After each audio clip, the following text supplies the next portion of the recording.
This was heartbreaking to watch, ladies and gentlemen.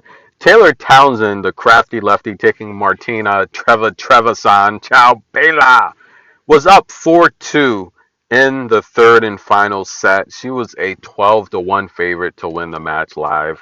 She would end up losing 7-5. That was heartbreaking to see her blow that opportunity. She will not be in the Western and Southern Open. So close. And what about Alycia Parks? She forces a third set, ladies and gentlemen. Alycia Parks broken 3 times in the third set. She would break back twice. Despite that, she was up 5-4 in the third set. Sasnovich was serving love 15, and Parks could not pull it off. They would go to a tie break, and Alexandra would take out Alycia Parks. I think she may have a good chance to get a lucky loser spot. So stay tuned as the Western and Southern Open starts tomorrow. Pretty sure Alycia Parks will get the lucky loser spot. But we take a look at big game Jesse P. Now, I told you guys that the Americans will clean up once the tour hits the U.S.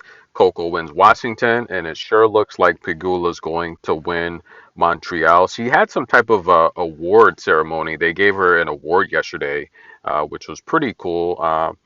And thank you, Jess, for the autograph. She is amazing. That's, I don't know, like my 4th autograph from Jess. Listen, Jess, she's super duper good. She's talented, and this is a walk in the park. Like I told you in the previous video, Jessica shouldn't have a problem with Liudmila. Much younger, less experienced player, and that, if you will, puts into perspective Rebecca. Let's just be honest. I mean, Liudmila has owned Elena, and if you take a look at Jessica Pegula, this is a walk in the park. I mean, you have someone that favors the forehand, that wants the baseline deep, stretch the court wide. But Pegula's so solid all around the court. It's just, look, one of the best coaches on tour. I've told him that. Listen, is this a bad matchup stylistically? Yes, Liudmila did lose the first set 6-1 to Elena, and she would come back and win. But Jess is a different type of player. She's just so darn technical. She's so good everywhere on the court.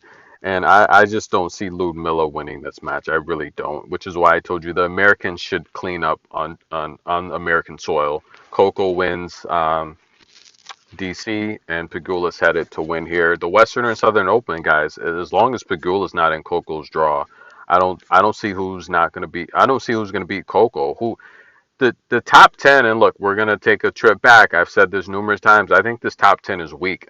You know, we take a look at any decade of the 2000s.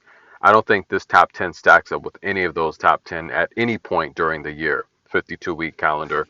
I just don't think so. And the top 10 right now is not playing good. Iga looks heavy. She's trying to focus on power. Rebecca is not serving well. Her footwork looks sloppy. Sabalenka is making a ton of double faults, as well as Rebecca. And I mean, look, Zachary Garcia looks heavy. Coco's playing the best tennis, even though she lost to Pegula. I could see Coco winning the Western or Southern Open, and don't be surprised if the championships start piling up. Once the tour hits San Diego, Coco Pegula might win that as well. Tennis in a minute. Liudmila takes a bathroom break. She comes back. Pegula takes the first set. As cool as the other side of the pillow. Pegula's a rock star up here. Like, she drew some pretty darn big crowds when she walked out of the stadium after her win. She was mobbed. She's a rock star. Liudmila's back. Set 2 begins now.